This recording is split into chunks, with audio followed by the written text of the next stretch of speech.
Hi, everybody, and welcome to this week's edition of Champagne and JD. I'm Andrew Champagne alongside fellow red-shirted horse racing fan JD Fox, and our guest this week, this is becoming a recurring theme, needs no introduction, but I'm going to give him one anyway because that's just the kind of guy I am. You know him as the track announcer at Golden Gate Fields. Before that, he was the track announcer at Emerald Downs, and if you're in horse racing and you've got a problem with this guy, I've got a problem with you because he represents a lot of good things about this sport that we all love. He's a rising star according to pretty much everybody in the game, and we are using his name just to try to get our view count up a little bit. It is my pleasure to welcome one of my best friends, a fellow Northern California person, Mr. Matt Dinerman. Matt, thank you for stopping by, man. Thanks for having me, Andrew and JD. Yeah, we're going to have a good time here talking about these horses here and a number of other things. And it's a real pleasure to be on the show. So looking forward to this next, half hour, 45 minutes. Well, we'll see. I mean, if it's a case where we both feel like we want to team up and, beat on JD a little bit, I think the audience would like that. And JD, I think the inner masochist in you would appreciate that too. Yeah, just we gotta start slowly, and really, I wanted to start this. We've got, as Andrew mentioned, a great race caller on the show today. So Andrew had a fun Sunday night because I think how Andrew put this is that I have turned him into a true degenerate, and sometimes when he's bored, he will look at the Australian forum, and if he likes a horse, he'll put a wager in, maybe 2 wagers. I was going to say, I don't know about true degenerate yet. Let's call it amateur degeneracy. And Matt, what we are going to show you, if I'm reading JD's mind right, because I didn't really see the format before he went on the show. He sort of held the pre-production meeting by himself. So what I believe we're going to show you is one of the most bizarre things that I think I have ever seen, not just in following Australia, but in following horse racing as a whole. And that might seem like a really big lead up, but JD, I think, can expound a little bit on where we're going. We're going to Andrew's new favorite country track in Australia, which would be Corindi. And this was on Sunday night here in the U.S., Monday afternoon in Australia. And we are, of course, the footage, thanks to our good friends at Racing New South Wales. We've got the final 200 meters or so of this 6-furlong sprint race. And you'll see the gray horse coming up the rail.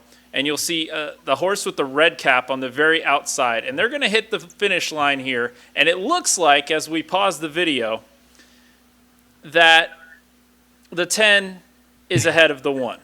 Now, the one thing you may see as an astute race caller, Matt, is you notice the red line at the rail and how it is just completely past the mirror. That's going to play a key role in the rest of the sequence that we have here. So to bring things around a little bit differently here, here's the head-on view from the stewards. And I even think this is a good angle to show. It clearly looks like the outside horse is ahead of the inside horse. We know where this is going. It sure looks like the outside horse won this race. And if you call the outside runner, I would say, there you go. It's not even a photo. It doesn't look like one. But like I said, this is smelling like it's going to go somewhere else. In the words of some of our friends at TVG, you could drive a flaming wheelie bus through the difference between the 10 and the 1, right? It certainly looks that way. Oh, absolutely. So I get a text from Andrew that he's feeling defeated. He loved the 1 in this spot. Again, we're going to take a look at the still right before the line. Notice that the red paint on the rail goes past the mirror, which I will never understand. And there's your photo finish, and the inside horse has defeated the outside horse somehow, some way. Just how? I was right. The horse that I liked won this race. How? How is this possible? This is like Beholder Songbird, but no conspiracy. This is an actual, honest-to-goodness, what the heck is going on here moment, and a lot of people in Australia felt the same way, JD. Yeah, and we got a great thread. They still do a Callers Day, which I wish we still did in the U.S., where we get a whole bunch of race callers together and they each call a race. And they're talking about, kind of jokingly amongst themselves, all going to this track to do it, which is it's a off the beaten path to say the least. Obviously, there what we have is the video camera position is very poorly placed, and it is obviously well in front of the wire and far enough in front of the wire where you get some deceiving angles. And I bring this up to you, Matt, because you're not often, and I'll knock on wood for you, you're not one to often get these situations incorrect, but I think you call the 10 there. You don't even call that a photo finish if you're watching the video and you're looking for it. It's clear the 10 wins that race, and the 1 actually won that race. Absolutely. And obviously it's an optical illusion, but after watching that, we're recording this the day before our mandatory payout, and I might not be calling any photo finishes tomorrow. Don't you feel good about yourself, JD? You see what you did? You see what you did before, Matt? No, I think I got him back into that mindset that he needs to be in, and he needs to take stands, and if he doesn't feel comfortable taking stands, hey, it's his first race is back in a while. It's okay. I think that's the lesson here. First race is back on the turf, mind you. The same surface as this wonderful optical illusion.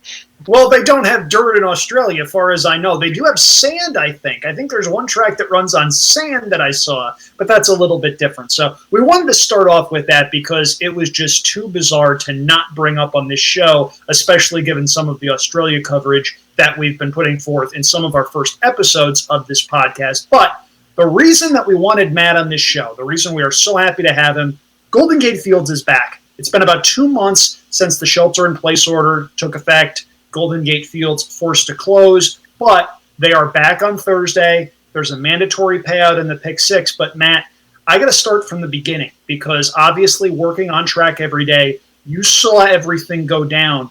Take us back to when you first got the news, hey, we've got to close. We don't know when we're going to be back. What was going through your mind? I just think uncertainty. I mean, like anything else, it's obviously a tough time for a lot of people, regardless of what industry you're working in. So you have to take that into account. It's not just me, it's not just you, it's not just your community within Golden Gate Fields. It's everybody, not just in the state, in the country, all over the world. I mean, this is just unheard of what's going on, unforeseen circumstances. Uncertainty was probably the biggest thought going through my mind, but at the same time, there's only so much you can do, so you just cross your fingers and really hope that everybody can stay healthy, and luckily that's what's happened, and I think everybody, especially in this community at Golden Gate Fields, has done a really good job of staying healthy and following all the rules. Yeah, and that's going to be key, especially when the rules are kind of fluid with any new information that comes out. We're all adjusting. We're all playing defense, despite the fact that we're trying to be as proactive as we can. There's new stuff coming every day. A lot of times the information we get one day is obsolete, even the next day later. So, Matt, what's your mindset heading back to work tomorrow to call a really good 9-race card at Golden Gate Fields that's going to handle a lot of money from a lot of bettors for a reason that we're going to dive into and have a lot of fun diving into in just a couple of minutes? It's good that you asked that because it's an interesting question, and it's a good question because, for example, you two, JD, Andrew, you get to sit at home, relax, enjoy the races, have some good lunch and good food and have a drink or two and relax and enjoy yourselves. For me, as much as I'm having a lot of fun because I love what I do, it's also work at the same time. So it's an interesting situation because when I'm calling races, it's still work. And in between races, believe it or not, I'm getting ready handicapping for the next day because I have to go on air and talk about the Friday card after tomorrow. So it's sort of a grind, so to speak. I played baseball for 14 years, a lot of games. Talk about a grinding sport that you're a part of, which, again, if you play a sport, you love what you do. But I'm used to that grind where you just got to keep moving forward every day. Going into the booth tomorrow, I think the one thing I have to go up there and do is call a race like it's any other race, no matter what level it is. Those races are important to people, whether it be the horse player, whether it be the horseman, whether it be the fans just watching. Every race is important to somebody, and that's how I look at every race. And I have to be as accurate as possible, and that's the number one goal for me when I am calling races, is to be accurate, and hopefully people enjoy the work, and that helps them get excited during the race. One thing that's a little different, obviously, is who you're calling the race for. I mean, it's really a case where, you're going to hear yourself echoing through a pretty empty track. I've obviously experienced that before because the only tracks that they let me call races at, there's generally like 10 to 15 people there, but that's just by choice. In this situation, obviously, it's a little different. So you got a little sense of that and how it's going to work, and you've obviously had time to prepare. But is that something that's going through your mind?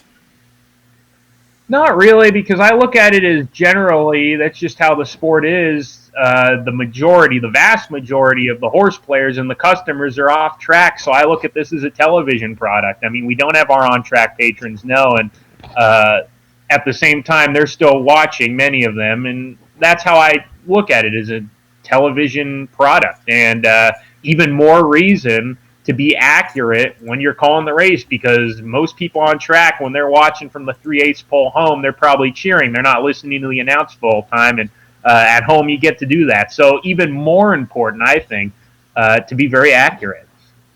Now, I got to tell you, before we go in, and maybe this is something JD was about to touch on, judging by the look on his face, I think I might have hit it. So, JD, I'm going to let you take the lead on this, because I know this was something you were very curious about. And if I'm wrong, then it's something I'm very curious about, and I'll ask you after.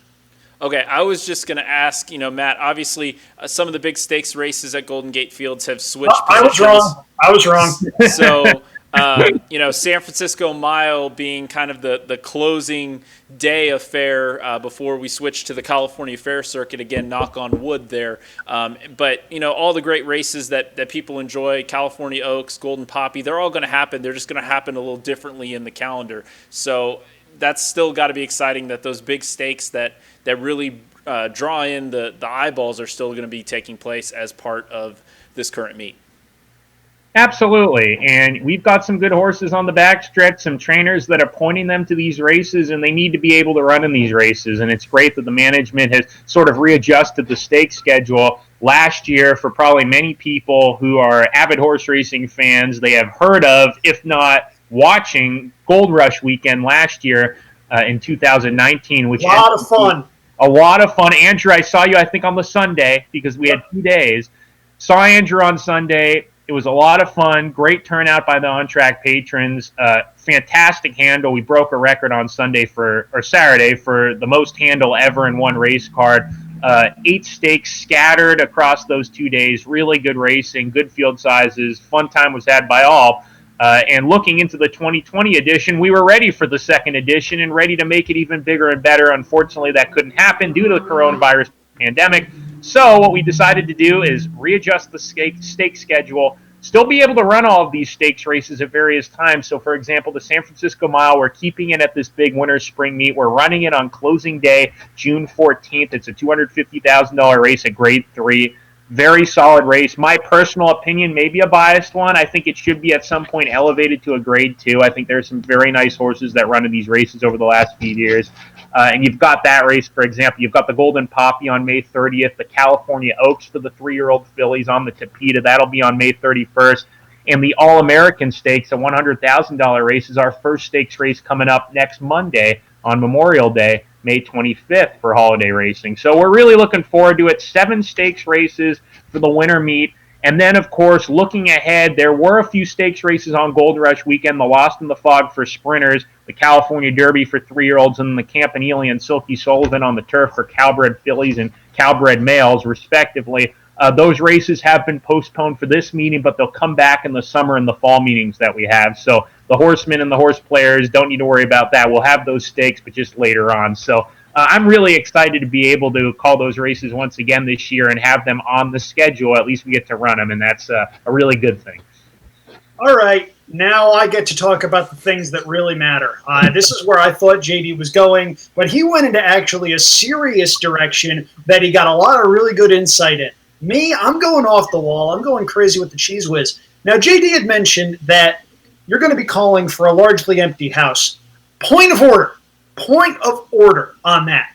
In fact, I know that on a race-by-race basis, Matt Dinerman has dozens, maybe even hundreds of guests in his booth. And these are guests that he may not have seen for weeks, maybe months. I am, of course, referring to Matt Dinerman's prodigious collection of rubber ducks. Got to be good to see those guys again.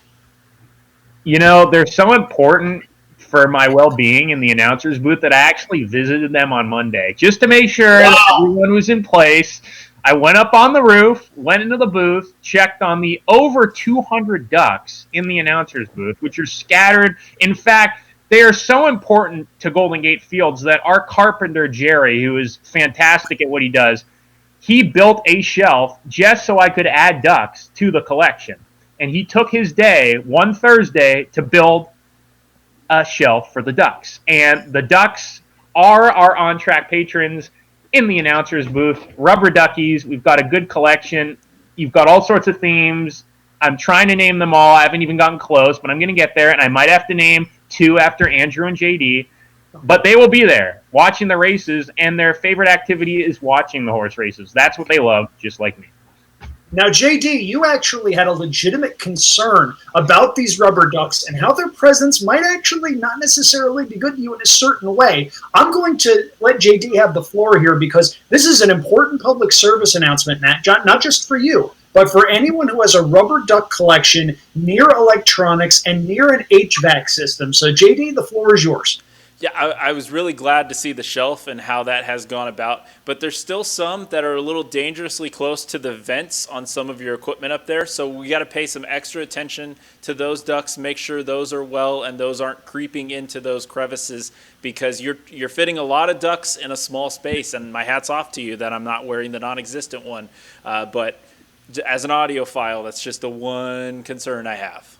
And they will, and they have been moved to a secure location within the announcer's booth. And it's probably a better location because it's near the window, not where I call the races. There's another window to my left, and they get to look out and see front row the races. Yeah, now I got to tell you, Matt, it's really good that you have, wait for it, JD, I think you know where I'm going with this. It's good that you have all your ducks in a row. Waka, waka, waka. Cue the Johnny Carson music. If I had a drum set, I'd be playing it right now. Well, I appreciate you not doing that, and I'm sure your neighbors appreciate you not doing that as well.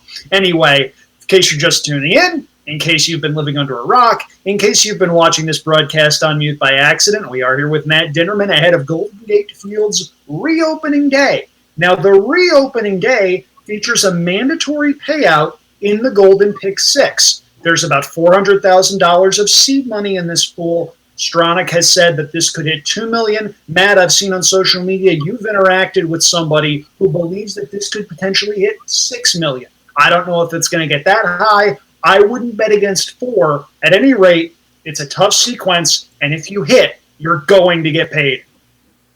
It's a very good sequence, and this is going to be millions of dollars in this pool new money, no doubt about it, added to about $400,000. And you're going to see with our tickets, Andrew, JD, I saw yours, you guys saw mine, and we're playing things differently, and that is telling us that there are a lot of different ways to look at these races. And even our morning line maker, Steve Martinelli, great guy. He's been around the Bay Area for a while. He knows this circuit very well, just like myself, and his morning lines are very conservative for the most part. And that just goes to show not only does he think the bettors are going to sort of look at a number of different angles, but it goes to show you that he thinks the races are competitive, and I agree with him, and I agree with you, Andrew. And one thing I want to mention before we dive in here, and I think this is key to point out, is post time for the first leg of the sequence is 5:12 p.m. Eastern time, and I think that is one of the main reasons why the projected handle is where it is, because I think this is a perfect sequence for those after-work players on the East Coast. And they have TV dinners for a reason. So put that tray in front of you, turn on the TV, and watch and wager on Golden Gate Fields, and you will have a good time. And if you win, like Andrew said, you're going to get paid, and you can take your significant other and the family out for a much more expensive meal the following week. Yeah, following shelter in place in our case, because, for us it would just be, getting takeout from Roots Chris instead of Domino's. But at any rate, once it opens. Yes. It seems, at any rate, the sequence starts in race number 4. It encompasses races 4 through 9. We've got 3 different tickets. We're going to go through them all. My ticket, as you can see on the left side of your screen, is a $60 base wager. Now, we're not going to go race by race individually like we have with some of the pick 4 sequences we've done, because we would be here until about the second race on Thursday, and Matt's got some places to be. So we're going to try to get through this just as quickly as we can while still giving you some analysis and some insight into how we've structured our tickets. I guess I'll start first since my graphic is already up on the screen. We start in race number 4. I went too deep in this race, and to me the key is the 2 inside horses. Number 1, Sarah's Smirk, came back running off the layoff, may make the lead from the rail, and if she does, I think she'll be tough. Number 2, Lydia Lydia is the morning line favorite. I think will be favored. Drops way down in claiming price off of a disappointing effort, but with sharp 2 back against maidens. This is not exactly a strong field. She could easily bounce back and get things done, and that'd be a very popular winner. Leg number 2, though, is where I take my stand a little bit. I am going against the likely favorite. That's number 4, Cape Point, who ships up for John Sadler. That horse hasn't done a whole heck of a lot in Southern California. There are other Southern California shippers that intrigue me more, and if Cape Point beats me, Cape Point beats me. However, there are 2 prices in here that I think you absolutely need to consider. Number 2, Code Gray may be the main speed and gets Billy Anton Georgie. Matt, you and I have seen a lot of races at Golden Gate Fields. When Billy the Kid gets left alone on the lead, it's a lot of times he's very tough to catch. And if Billy gets loose on the lead here, I think he'll be tough to catch at a really big number. I also need to throw in number 3, Linfield, who is the very last horse that I threw into this wager. 20-1 the morning line, has never tried turf, gets it, and is bred for it. By Empire Maker out of a Lemon Drop Kid mare. It would not be a surprise if that horse came alive in the first start on grass. Race number 6 features the ultimate hunch play. That's number 4, Diamonds and Champagne, who's going to be the favorite. If Diamonds and Champagne gets to the lead, I think the race is over. However, if Diamonds and Champagne doesn't get an easy lead, I think it sets things up for a couple of prices. Number 5, Vacaville Special, is going to come flying late and was beaten just 2 lengths by Diamonds and Champagne last time out. Will be a much bigger price and could very well get a race flow that's very kind to her. Number 8, Sadie Sue, makes the local debut for Blaine Wright, a highly respected horseman. Had been running that at your old stomping grounds, Emerald Downs, and had been doing so for higher level prices. Now, as far as how Emerald and Golden Gate compare, that's up for debate, but I think Sadie Sue could sit a stalking trip, has a couple of okay recent works, and as such is a must-use at the likely price. Race number 7, I almost singled number 9, Live It Well, who I think is far better on turf than on synthetic. Her 2-turn turf races are very solid, 6-1 on the morning line, so there's a price there. But I reluctantly included number 4, Moonshine Annie, who I didn't want to use initially because that horse has burned a lot of money. A lot of money. If you look at the last 2 years, that horse has gone off at single-digit odds in every start. Has not won. But drops in class from starter allowance ranks to a 12-5 claimer, and I think that could very well wake the horse up. And if that horse wins and I don't have it on my ticket, I'm going to be very, very sad.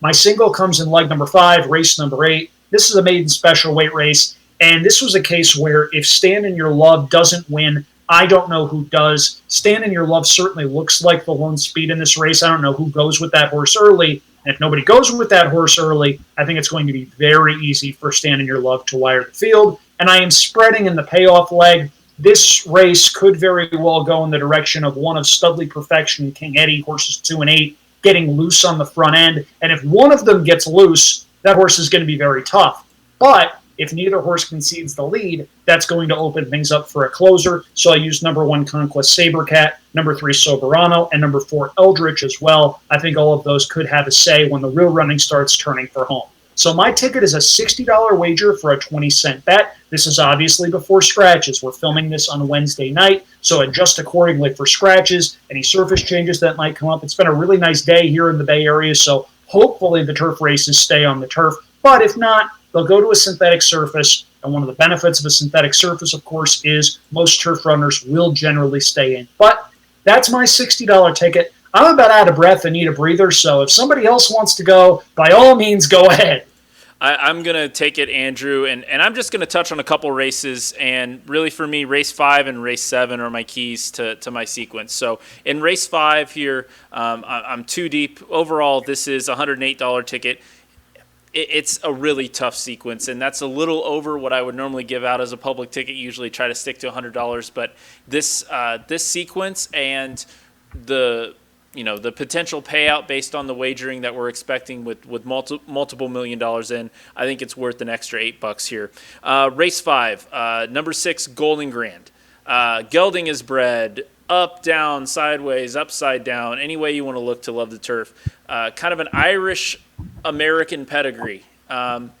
If you go back, the sire is Golden Balls, did most of his running in Europe, but did run in the 2010 San Francisco Mile on this turf course in his one Golden Gate appearance. It was a 5th. It wasn't anything to write home about. Dame Le Grand Amour, inbred 4x5 to Northern Dancer on both sides, 4x5 to Secretariat on the dam side. I mean, just a crazy, crazy pedigree. If you want to go even deeper, check out Val d'Allure as a prospect in a pedigree side, and then you've got this whole French thing that's going on here. This horse will love the turf. We can talk about it all day. First try at Golden Gate, way down at 5,000 on the synthetic. Tough second place effort. Hasn't been able to get on the turf since. Classy horse. I think the turf improves this one's chances dramatically. The other one that I want to focus on there is the other horse I have, which is the 7 Constitution. This one will be fun, folks. Sire's Constitution. I think everybody here knows about Constitution these days. I'm not gonna mention that. The dam is Street Affair. Oh boy, do I love Street Affair. So we've got a Canadian bred who only ran in Australia during her career and actually only won one race, and it was a maiden race at Sunshine Coast over their synthetic surface. So I don't know what to make on the pedigree side, but really looking at the fact that we've got Constitution on the sire side. The dam is interesting just because it's a international shipper, a very high purchase price at a sale, and went to Australia, ran 5 races and then was retired and ran well, but only picked up that one win. Want to see what her progeny does because it's just an interesting horse. And sometimes in a sequence like this, if I have an interesting horse that I can't really peg, but who fits the level, I'm going to have to include on the ticket, and that's why I have the 7 Constitution Affair. I'm going to go to race 7 here, which is my single. Andrew touched a little bit on Moonshine Annie, and yes, we're talking about a 1 for 26 horse that has absolutely not just burned money, I mean flamethrowered money throughout the career. That's a verb. Wow, well done. It's tough to take this horse normally as a single, but I'm going to give you some reasons why. And again, it's all back class. You look at when Ed Mosier Jr. claimed the horse off of Mark Glatt. It was at Del Mar. Second place effort at a mile at Del Mar, 70 buyer. That fits. That even in certain cases you could say is above what the rest of this field's able to do. Oh, yeah. Had one long try at Golden Gate. I mean, went up against Babe Didrikson, who is a heck of a horse. I mean, you can't fault that effort. And then, it's been sprint since then. I really, and obviously it's been sprints on the synthetic based on the season at Golden Gate. So I think, getting back to turf is a key angle here. I know 1 for 26, but I think the back class makes this a little bit of a separator single because I'm expecting this to be one of those rare horses that is probably going to be 2-1, 8-5 on the betting line, but it's probably going to play like a 4-1 or 5-1 shot just because I feel like a lot of people are going to use a lot of horses here in race 7. So I'm going to take a chance in singling the class of the field, which for me is the 4 Moonshine Annie. It's a good ticket. I mean, you mentioned a couple of horses that I used. Much as I laugh at your Australia angle, I did use the 7 in race number 5. Bred up and down for turf, and I think could certainly improve on the surface switch. Third choice on the morning line. Not sure that horse will be the third choice come post time. I'm really hoping that horse will be the third choice come post time because I'm going against the 9-5 morning line favorite. So you've seen my approach. You've seen Jay-Z's approach. That only leaves one. Matt, the voice of Golden Gate Fields, and your quacky pick. That was JD's thing. Blame him, credit him, whatever. But this is his ticket along the side here, and there is room, albeit only a couple of combinations, where all three of us could hit this thing. And I will have to use Quacky Pick on the air, and I will credit JD for that. You will get royalties, maybe a few pennies, but you will get some royalties for Matt's Quacky Pick, and you will be mentioned on the track feed. Now, I'm making a 76.80 ticket. I'll just go through each race and just sort of give you my feeling on it. And I really look at this sequence and say, you know what, I think for a lot of people, it might come down to just being able to formulate this right. You've got a lot of good handicappers out there, and there are a lot of tough competitive races in this sequence. The question is the formatting. How are you going to format it? Do you go deep in this leg? Do you take a stand in that leg? And I think in this sequence, you sort of have to look, and if you want a single, you go with someone you're confident in, cross your fingers, and hope it works. Now, in the first race, leg 1, race 4, I'm not going to single there. I know Lydia is the one to beat, dropping in class significantly, but it looks like her best races come when she's close to the pace. Sarah's Smirk, number 1, has speed from the rail. I think she's going to be sent out of there. Real Keeper, number 3, coming off a layoff. She's fresh. I'd imagine she's going to be close to the pace, and it looks like she does her best work on the lead. Lydia caught my eye in her first career race a number of starts ago where she sat off the pace in a maiden special weight and ran on for 4th. I'm optimistic that leading jockey Juan Hernandez possibly could take back stock with her, and she might be able to come from off of it. But as of late, her best races are on the lead. I think that she can stock, and I think she can win, stock and pounce, and win from that way. But I'm not going to single her. I don't really trust any of these fillies in this race. One filly I used those 3. I think they've all got a good chance. And I also use Waverly Way. Now, it's interesting because Tim McCann, who's a good horseman, he routed her first out, and in fact, 14 lifetime starts, she's only sprinted, once in her career, and that day she ran in a starter allowance in September, and she lost by 2 lengths to a runner who was going really well named Gascan. That race was 5 furlongs. Her career high buyer came in that race. Granted, it was on turf, but maybe with a lot of pace in here, she can sit off the pace and might just be good enough to run by these fillies in this race that are really no standouts. It's a 4 non-2 life. She cuts back from a route to a sprint. And even though she's coming off a length and a half freshening, she'll probably be fit anyway for a good horseman. So I will use those 4 runners. I think Waverly Way is sort of the price horse in here to consider, and we'll go 4 deep in the first leg. Race number 5, the second leg. I'm not being that creative. I'm not singling. I'm not taking much of a stand there. But what I am doing is being conservative at the same time saying, you know what, I think one of these Southern California horses have the class to win this race, and I think they probably will. So I'm just going to use the top 3, using those 3 horses, Cape Point, Constitution Affair, and also Struker from the Peter Urton barn, who was last seen losing by 17 lengths to Shooter's Shoot. And if Shooter's Shoot was still a maiden and ran in this race, he might actually win by 17 lengths. So that is possible, yes. So you think about that, and at least this horse going to the turf, there's not a ton of turf pedigree here. He's a full sibling to Timeline, and that's why he was purchased for so much money, $900,000 as a yearling. Things haven't panned out for him. But at the same time, he might just be good enough anyway to beat this field. So you could look and say, I'm going to try to beat this horse because he's in for 20. I look and say, you know what, he's not what they thought and hoped he'd be, but he might be good enough to win this, so we'll stick him on there. Race number 6, Andrew touched on Diamonds in Champagne and how she is probably going to be tough if she goes to the lead. Total Hunt's play for Andrew. She's my single. I look at this mare and I say, you know what, she's the quickest mare in the race. She loves 5.5 furlongs. This is what she thrives at. 5 and 5.5 is what she likes to do. That extra half furlong going 6 furlongs doesn't always work out for her. This is her distance. This is her level. She comes off a really nice run, and I think she can get to the lead and just steal it. The only question I have, and it's interesting, I think we need to touch on this too just briefly, guys, is that every single one of these horses in this race is coming off a layoff, whether you call it a freshening or a legit layoff.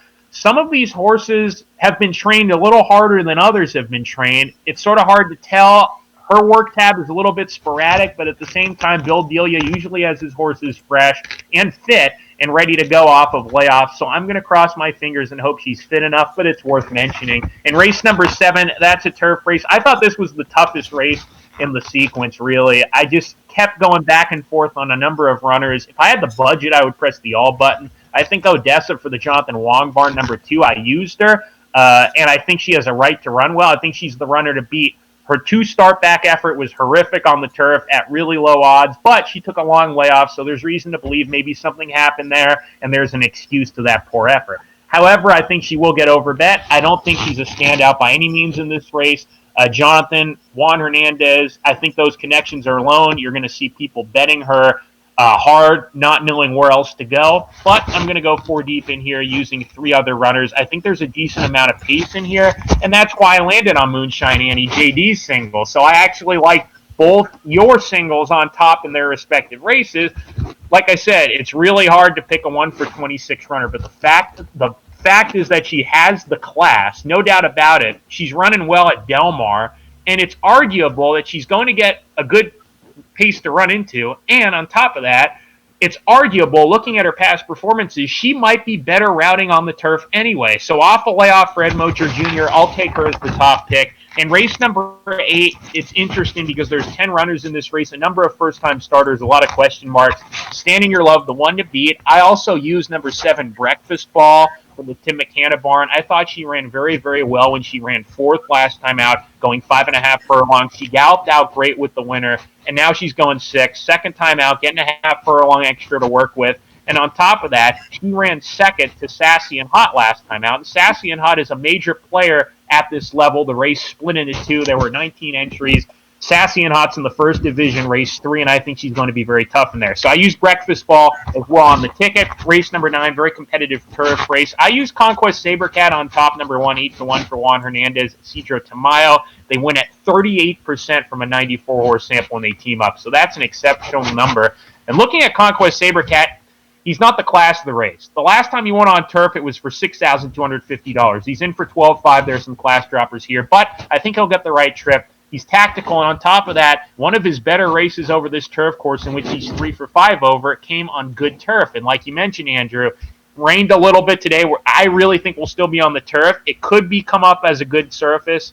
And I feel that this horse really could run a good race over maybe a little bit of a wet go in there. I'm going to try to beat Studley Perfection number 2, 76.80 ticket. I'm using Eldritch and Silverano on the ticket as well, the Southern California horses. And number 6, Southern Thunder, a long shot, who's been running against good allowance horses the last time we saw him on turf. So a little bit of explaining to do, guys, but that's my ticket. I got to say, Matt, that last race, it strikes me a little bit that you didn't use either of the 2 pace setters. Do you think it's just a situation where those 2 horses need the lead and will likely tire themselves out? Because I get that, and I honestly was almost compelled to do the same thing. The problem was, if one of those horses gets loose over a turf course nobody's ridden on, I believe, since last year, right? I remember there was a long period of time where Golden Gate was running, but they weren't carting any turf races, and it might well be a situation where one of those horses gets loose, and as improbable as that might seem, I needed to have both of those horses on the ticket as a result.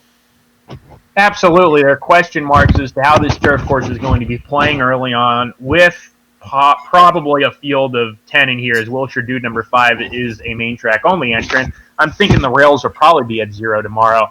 I look at this race, and I think there's going to be a decent pace. Dudley Perfection, there's one way for him to go. It's to the lead. His only career turf race wasn't great. He doesn't have a ton of turf pedigree. Adding blinkers, Catalino Martinez on. Catalino, very aggressive rider. He's inside of the other speed. I think he's going. I think there's no question about that. Looking at King Eddie, I didn't use him because he's one of these hanging sort of horses. Bill McLean, first off the claim, got him to win. That's great. Bill did a really good job last time out in March on the Tapeta, and this horse is a lot more consistent on the turf. But I've known this horse for a couple years now here at Golden Gate, and when there's a real battle down the lane, he tends to want to be with his pals. He is the definition of a pack animal, in my opinion. And even his last start when he won, he didn't win by much. So that's why I sort of left him off, because I think he's more of an exotics candidate. And I also look at number 11, Owning. I don't think he has a chance to win, but he's been sitting close to 22-2, 21-2 in sprints. And I just wonder from the outside if he's able to press the pace. Like I said, I don't think he can win. I don't even know if he can hit the board.